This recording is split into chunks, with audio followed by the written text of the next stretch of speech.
What's up, Morning, superstar?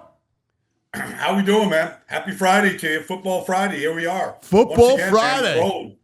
It's rolling. Yes. What'd you think? What'd you think last night watching the Chargers? I mean, it was a disaster if you're a Viking fan. I mean, Kamani Vidal, he looked like Jim Brown out there last night against them. I mean, they got these two rookies, Arondé Gatson and Dre Harris.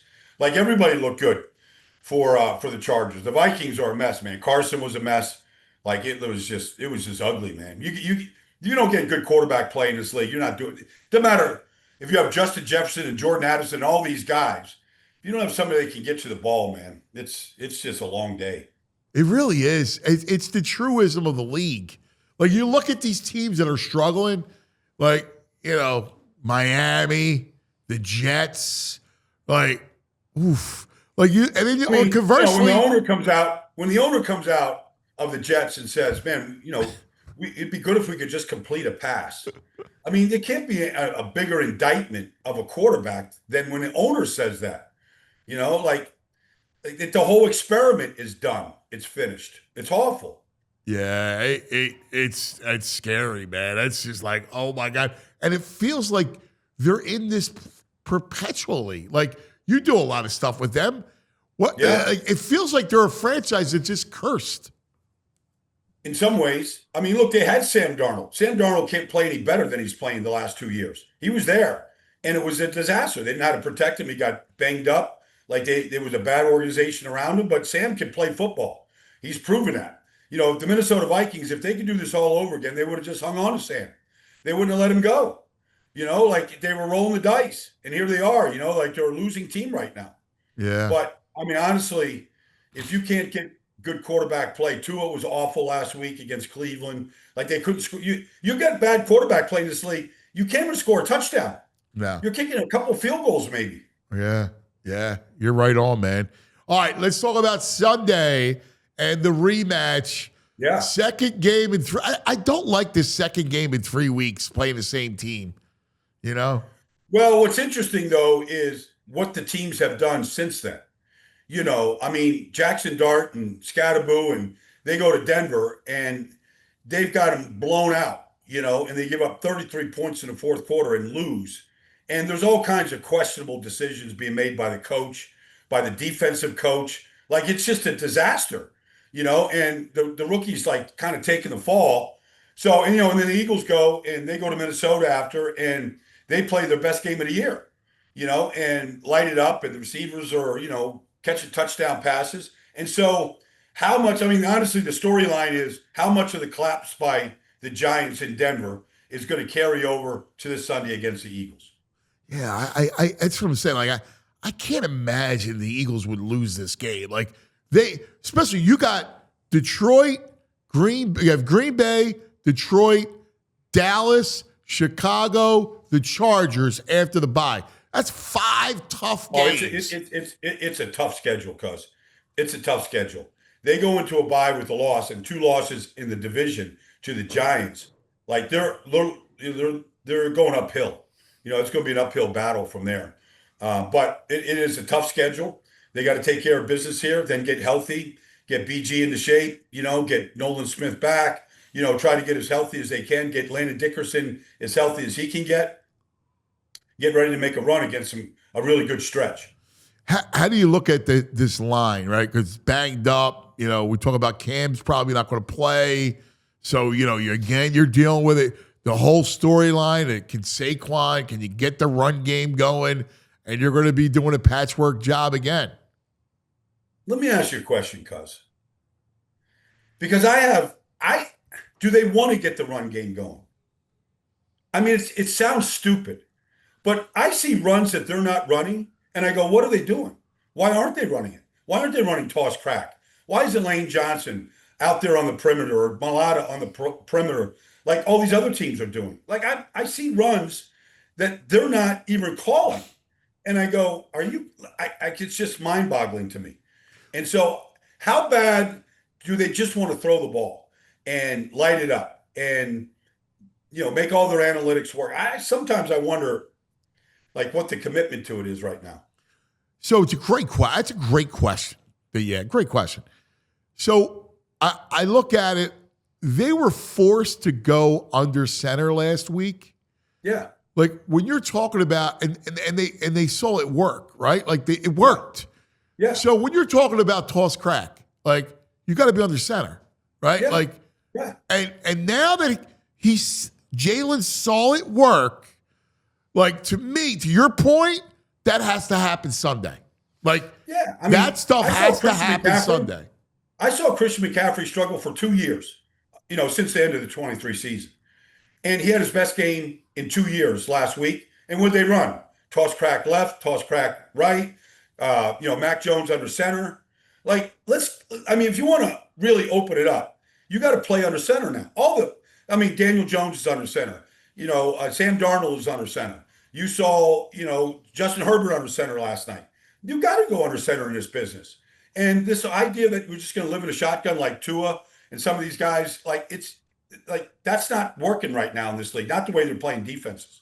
No, they've caught up to it. Like that was a college offense that morphed into it, right? Yep. And it had its run. Like better than anybody. The league is filled with trends, and it has a run. And then defenses, DCs who are really smart know how to stop it. And now you got to adjust. So, when I see this league right now, cuz honestly, if I watch Indianapolis, Seattle, even last night, the Chargers, it is a tight end driven league. Like these teams are playing 2 and 3 tight ends or 2 tight ends and a fullback. Like they are the idea of, I did the Big 12 games, for 10 years. Like these Big 12 offenses that were Chip Kelly, 4 wide receivers, 2x2, like let's play fast. Like it's almost gone.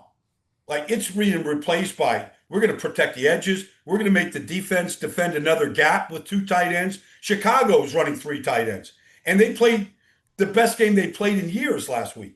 Like it is a league. I like that Loveland, Colston Loveland. The trend was teams are running it more than they're throwing it, like the Eagles, like Detroit, like all the good teams. Now it's like tight end driven.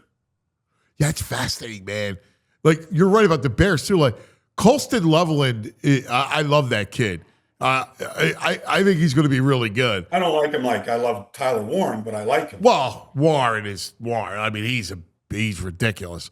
But you're right. Like it's those seam throws, and that's never been a Jalen strength. Be interesting to see if he can develop that. Well, that's not really their offense. They don't have. I mean, Calcaterra was hurt last week, so we'll see. Like this guy, Latu Cameron Latu is actually a really good blocker. Like he's probably going to see more of him on the field because he is a good blocker. But yeah, I mean, if you just look at defenses are built. I don't care if it's Vic Fangio's defense. Pick a guy. Every defense is a gap-based defense. So when you have 2 tight ends, outside of Lane Johnson or Mulata, you're forced defensively to defend another gap. You're in the A gaps, you're in the B gaps, now you're in the C gaps, now you're actually another gap. So now you can't be just like gap control, run fits A and B. You better be C and D or somebody's going to get in the alley and you're going to get scorched. And I see that all the time right now in this league. When you look at the Eagles defense, you have the deadline coming up. What would you go corner or would you go edge? It's actually it's the chicken or the egg. Like if you get a better edge rusher, you don't have to blitz as much. You can play more zone coverage to protect some of the corner issues you have. And you can play quarter half. There's things you could do. Put Quinion on your number 1, whatever you want to do. And you can zone the other side of the field. There's a lot of things you can do if you get a better pass rush. If the pass rush stays anemic like it is, especially off the edge, we'll see what Nolan Smith looks like. But he hadn't done anything when he was healthy. Then you go, okay, let's get the corner and let's be able to make the quarterback hold the ball a little bit longer. Maybe we can get home. Would you get a nickel corner and move Coop out? Well, Coop's going at right now when it's 2 wide receivers. In base, yeah. If you're in base, not many teams are, but if you're in 2 wide receivers, if you're in 2 tight ends, and you got two wide receivers. Cooper's playing outside. Yeah. And he's their second best defender. And honestly, the play against Justin Jefferson in the end zone, I don't know that Quinion is making that play. No. Because he used his length and his strength to get the ball out of one of the great receivers in this league's hands. And so he had such a great game. But I'm talking in 11. Like, do you move Coop out and get a corner? Like, get a slot guy because slot guys are easier to get, and then you can move Coop out. I think there's a shortage of them, man. I don't think there's enough good slot guys.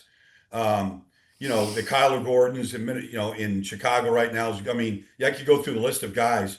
Avonte Maddox at one point was a good slot guy, until he got beat up. But I don't know that. I think Cooper is better because you're going to see. First of all, you got to tackle in that position. You got to be physical. You're going to get blocked by tight ends in the run game. You got to be able to get off blocks. And then you got to be able to cover tight ends in this league at that position, especially when they're attached to the end of the line of scrimmage. So I don't know. I don't know that I would move Cooper out right now in an 11 personnel. It was funny. We just had this conversation earlier this morning with Bo, and I was like, it would depend on the matchup. Like, I would not, like Detroit, I need Coop inside because against Detroit, I have to. I'm dead, right? Like without him inside. But their schedule coming up is pretty nasty. Like you got Green Bay, Detroit, Chicago, or Green Bay, Detroit, Dallas, Chicago, and then the Chargers. That's a rough stretch. Yeah, they have the bye. They're at Green Bay. They're at Detroit home, at Dallas, Chicago home, and they're at the Chargers. It's a stretch. Yeah. It's a legit stretch. And because all those teams are capable. I mean, Dallas is on a different level right now. They're totally – because now Pickens is such a force. Yes. He's such a force. And he's not a knucklehead right now. He's like literally playing – like he would do things in Pittsburgh that were mind-blowing. Just stop in the middle of a play, and the ball's on the ground. He's like, anyways, he's not doing any of that stuff. But that offense, honestly, they brought in Clayton Adams from the Arizona Cardinals, where they were able to run the ball really well. They beat the Eagles 2 years ago in that collapse, and they ran the ball well. They beat Dallas. They beat Pittsburgh. That guy's now the offensive line coach, run coordinator in Dallas with Schottenheimer. That offense, I mean, if you just want to watch I know you've seen it, but if you want to just watch a fun offense that just works and clicks and is on timing, and Dak has never played better. Like defensively, they're still a mess, but offensively, they are a juggernaut. Yeah. Yeah, they like when you said even if you remember that first game, cousin, I called it, so it's in my head. If CD catches the ball on any of the three drops that he has, I don't know that the Eagles win the game. No, you're right. You're right. But you called it early with Dak, even before, like, he just gets rid of the ball quick. Like, count to three. Ball's just out. Count to three. Not even one Mississippi, two Mississippi. Just count to three. The ball's out.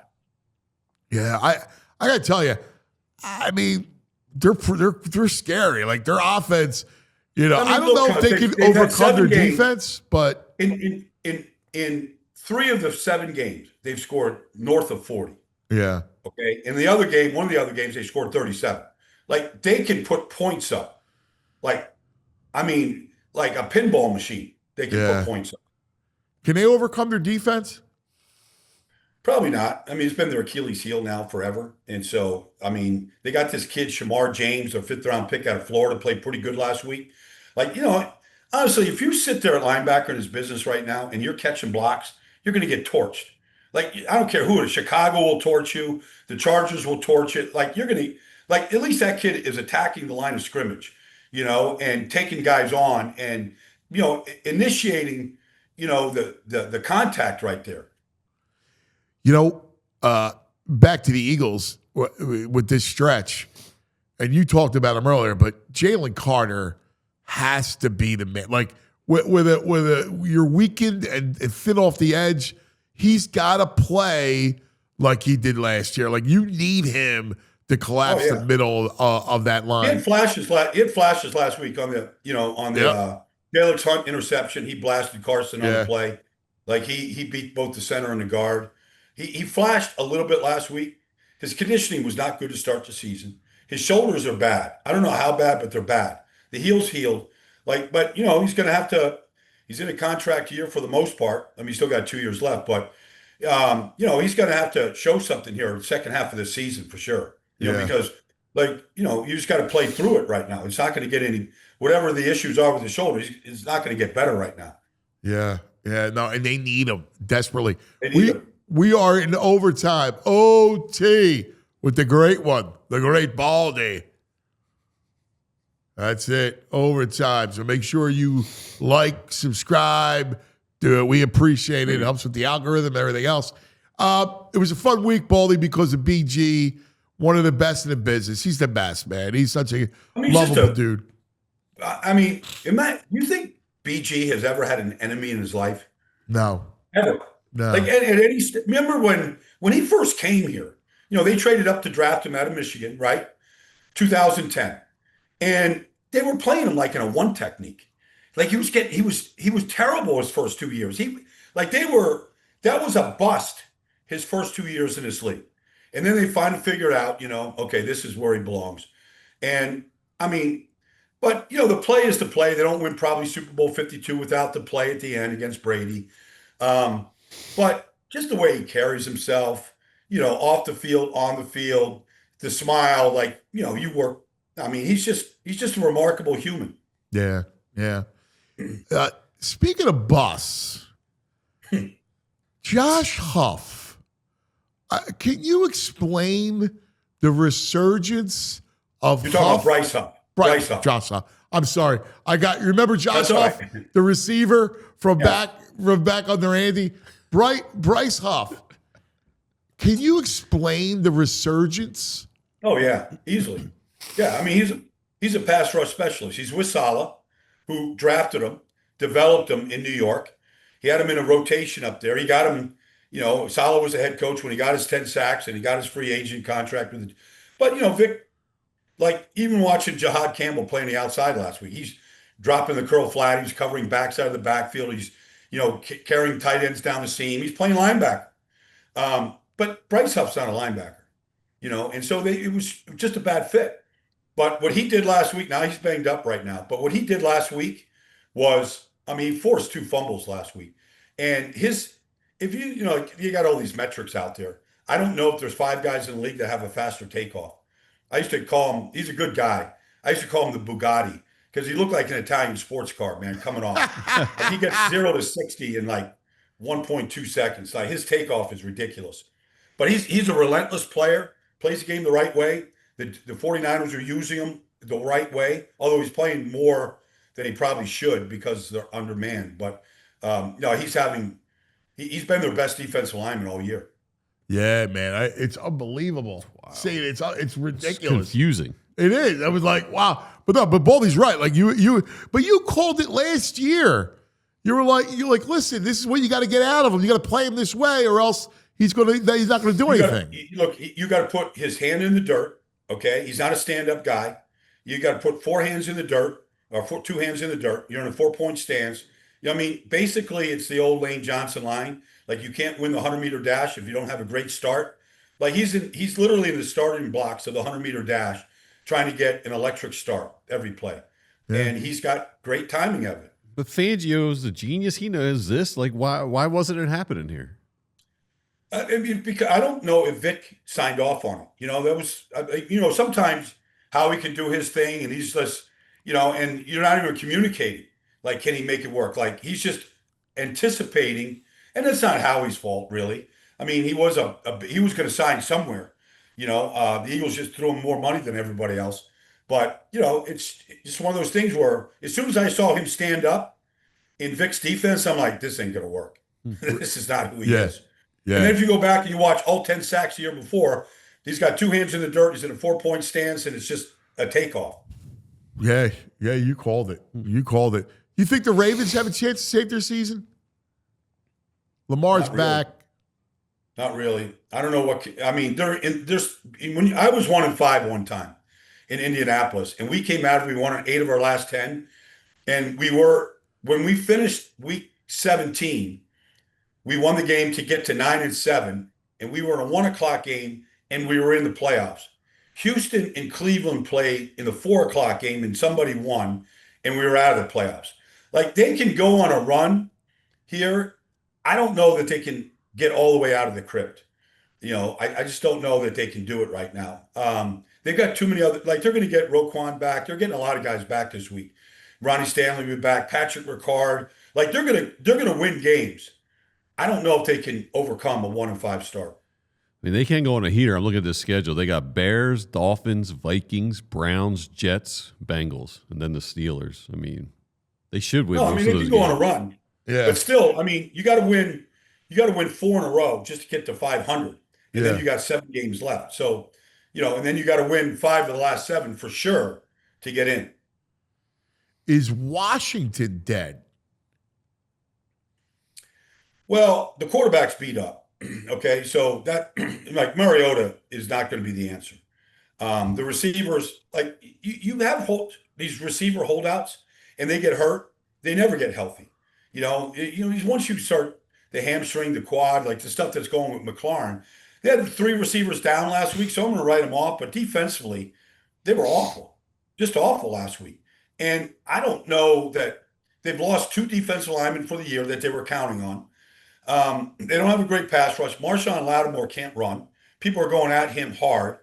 Dallas just went up and down the field, on them. They put up, 38 last week? I feel like Dallas has jumped over them right now. Yeah, I feel the same way. I totally feel the same way. What's your assignment this week? I'm right there in South Philly, bro. Oh, you got that's awesome. It's awesome. I can't wait. I tell you, this Jackson, I feel bad for this Jackson Dart. He has a skill that I remember talking to Tom Brady about. I remember asking Brady, because we were doing a San Francisco game and we were talking about Brock Purdy. And I said, Tom, like, can you teach pocket awareness? And he said, absolutely not. I go, I see all these drills, Tom.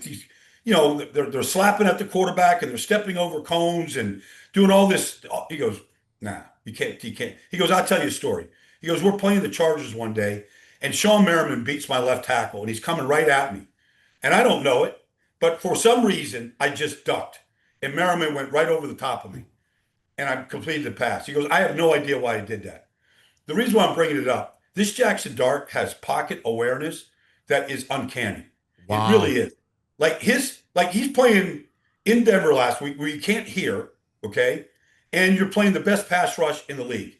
And he is navigating this pocket of Nick Bonito, Jonathan Cooper, Zach Allen, like sharks.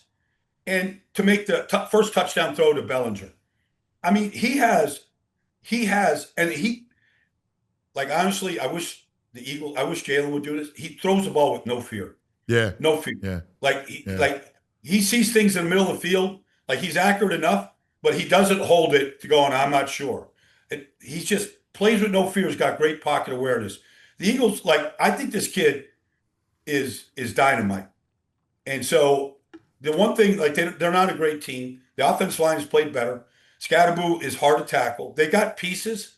It's going to be, I can't wait to see. I think this quarterback can bounce back. Wow. I mean, the Eagles got to win. Like you can't go into the bye. You go into the bye 5-3, losing twice in 3 weeks to the Giants. That's a tough pill, man. It'd be a long 2 weeks. Well, I mean, they came out of the bye last year and they went on a record run. So I mean, the bye might help a lot of people one way or the other, but I don't think they're going to lose on Sunday. They're the better team. Yeah. And so the Giants secondary stinks. Yeah. All right. I don't know if Javon Holland or Paulson and Debo are going to play. If that Deontay Banks is out there, honestly, A.J. Brown should catch 10 passes. How hard is it to play a team twice in 3 weeks? Well, here's the danger. Here's the danger is you feel like you know them. So you don't do quite the same amount of study and preparation and diligence that you should, because you just saw them. Right. You know what Abdul Carter's doing. You know what Burnsy's doing. You know where Bobby Okereke's going to be in a 3x2 set. So you kind of okay, this is they're a big 2x2 team. This is their tight end package. You kind of know them, and so you don't maybe study them as hard as you should. That's the danger, and you kind of you kind of let things slide a little bit. Coaches and players, game planning on both sides. You can be a little guilty of that. That's interesting. World Series tonight, Baldy. Who you root for? Dodgers, Blue Jays. I just think that Shea Ohtani is unbelievable, man. Yeah. Like I can watch every at bat. Is he pitching tonight? No, Snell tonight. Okay. All right. I mean, I just want to see Ohtani. Like the Dodgers are stacked. They should win. But I mean, this guy, what he did in his last game was, unmatched by Babe Ruth or anybody. So he's just anytime you can get that, and then the expression on him never changes. Like there's very few athletes that can play at the level that they play at with zero emotion, at least outwardly zero emotion. There was an awesome thing he did once. There was a bench clearing brawl, right? Okay. Yeah. He gets hit, right, afterwards. He doesn't do anything. In the brawl, he gets hit. No, he gets, after the brawl, he gets beamed, right? Oh, okay. It's one of those, they're beating each other, right. bench is clear, all this stuff. After the game, he walks over to the dugout, the other team's dugout, by himself. Now he's walking, and you see everybody like getting together, like, what's he want? Like, what's he doing? He gets over and he bows. And it was like in a peaceful, like to make peace with him. It was awesome. And everybody was like, wow. They just came over to him and embraced him. But that culture is awesome. Like that Japanese culture, he bowed to them. It was like, we show respect. Yeah. Wow. That's strong. That clip should go viral. They should put that out there. It was beautiful. Put that together and just show people that retaliation is not the only way. I'll tell you a quick NBA story. I'm watching the Knicks and the Bullets when I'm a kid, and I was a big Walt Frazier fan, the biggest Walt Frazier fan. And Phil Chenier takes a swing at Walt Frazier. Does exactly like Ohtani. Doesn't retaliate, doesn't do a thing. He goes and he scores 20 straight points. He just took him off the dribble, every way you could take a guy off the dribble, and just ruined him offensively after that. I'll never forget that moment of Clyde doing that to Chenier. Yeah. Wow. I thought, awesome. That's why he's Clyde, man. He's just that cool. He was cool. Black Jesus. Jesus, man. Him and Merle Monroe, man. I grew up, a Knick fan. I was an NBA fan. Watching those two, that'd be awesome, man. Earl the Pearl and Walt Frazier, man. You were always entertained. Yeah, Black Jesus from Philadelphia, too. Earl was from Philly. What? Earl Monroe was from Philadelphia. Oh, Earl's from Philadelphia. Yeah.